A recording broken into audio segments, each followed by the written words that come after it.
जुनूनी Israeli वज़ीर-ए-आज़म Netanyahu ने काबिल से इसराइल को आलमी बिरादरी में तन्हा कर दिया है।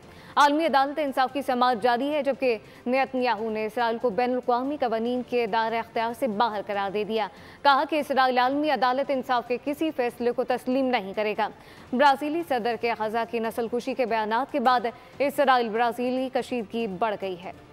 गजा मगरबी किनारे और मशरक़ी बैतुल मक़दस पर इसराइल के 57 साला कब्जे के खिलाफ समाअत शुरू हो गई। इजरायली वज़ीर-ए-आज़म नेतन्याहू का चौंका देने वाला बयान आलमी अदालती समाअत मुस्तरद करते हुए इसराइल को बतौर रियासत बैनुल-अक़वामी क़वानीन के दायरे इख्तियार से बाहर करार दे दिया। नेतन्याहू ने कहा कि इसराइल आलमी अदालत इंसाफ के किसी फैसले को तस्लीम नहीं करेगा। उनके बयान के बाद इसराइल दुनिया में एक बेदखल रियासत की हैसियत इख्तियार कर गया है, जिसके बाद दुनिया के तमाम मालिक इजरायली सफीरों को निकाल सकते हैं, जबकि इजराइल का नातका भी बंद किया जा सकता है। मिस्र ने आलमी अदालत इंसाफ में इजराइल के खिलाफ याददाश्त लाने का मंसूबा बना लिया है। दूसरी जानिब ब्राजील ने इजराइल के साथ तमाम सिफारती ताल्लुकात और राबते यकसर खत्म कर दिए हैं।